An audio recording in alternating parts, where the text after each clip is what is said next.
Howdy folks, Doc here with Last Best Tool.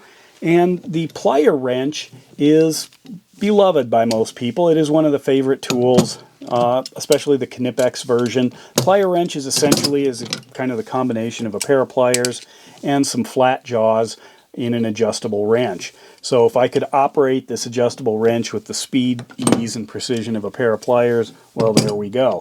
Knipex really popularized this, but here is an Olsa pair, also made in Germany like the Knipex, and here is the Icon, which is very similar to the Knipex, but this one is made in Taiwan. The Icon sells for about 40 bucks, maximum price. Olsa's is in the $50 area, and the Knipex is in high 50s to 60s, but it depends on a couple of things. First of all, what handle you get. This is the basic dip. You can also get it in a comfort grip. And what size you get. This is the 250. Knipex makes these all the way down to 100 millimeter and all the way up to 400 millimeter. Another thing is the finish. Knipex, you can get it in this chromed finish, or you can also get it in kind of a black oxide finish as well. So the difference between these three, besides price, and in the case of the Icon and the other two where it's manufactured, all three of these have that chrome. All three of these have roughly the same maximum jaw. They all seem to line up about the same. Minimum, of course. The depth of the jaw and the thickness of the jaws are all very similar. Knipex might be a little on the thinner side. The Knipex has more ornamentation up near the front end. Both the Knipex and the Olsa, or excuse me, and the Icon do have numbers printed here for those that want to either preset the pliers or know the size of a fastener, if that matters. The Knipex and the Olsa have about the same coarseness of teeth. The Icon has a little finer teeth, so more adjustments.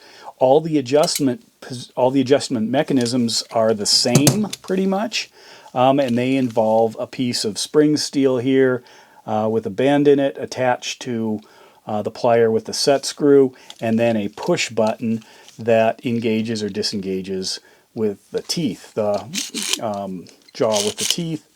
So they operate about the same. All of these have the capability to ratchet a fastener. So if I grab a hold of something here and then I want to turn this one's a little loose.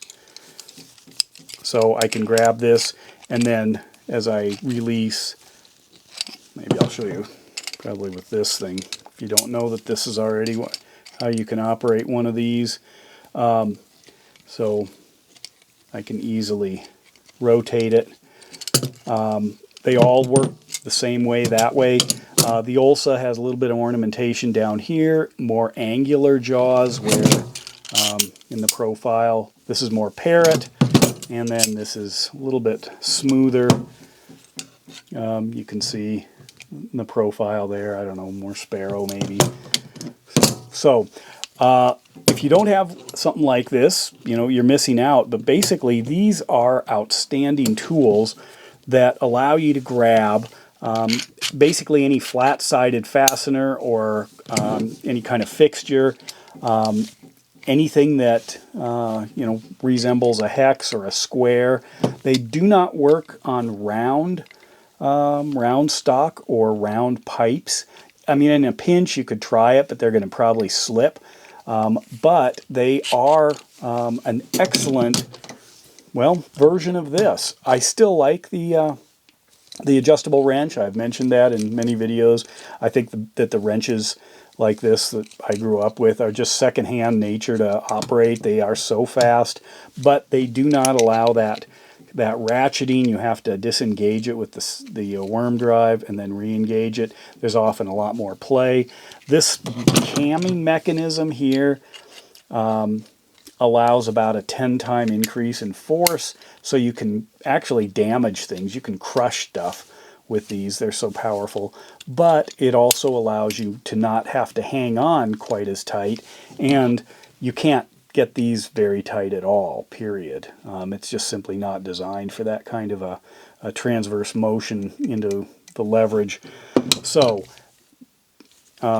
Are they worth it? Absolutely. Which one? Well, I'm a fan of the Knipex. It is the lightest of all of them. You can tell by the amount of bulk, you know, in the handle. The Knipex seems to be the finest finish, but none of them, you know, are spotless. And the Knipex gives me the most number of sizes. So yeah, this would be the only one I could get a different version of. But you know, nobody's come out with the smaller ones to my knowledge, or the larger ones. Anyway, so there are some available. If you don't have one, you know, it would be good to get one. Try it out. They do have their place. There is significant overlap between these two tools, but they both do things a little bit differently, and therefore they have their own space. But you know, if you can only have one tool, you know, it's I know a lot of people might say the Cobra. A lot of people would say the Plier wrench. But anyway, let me know your thoughts, and if you've got one of these. I'll put links to, well, I think I can't really do a Harbor Freight link, but I can do, obviously, something on Amazon, and I can set you towards the Olsa tool site for that one. And if you got any Plier wrench stories you'd like to share, please do. I'm always interested in what people have done with these things. Or you can check out my old video where I've crushed coins with them. They're that strong. Anyway, with that, Doc out.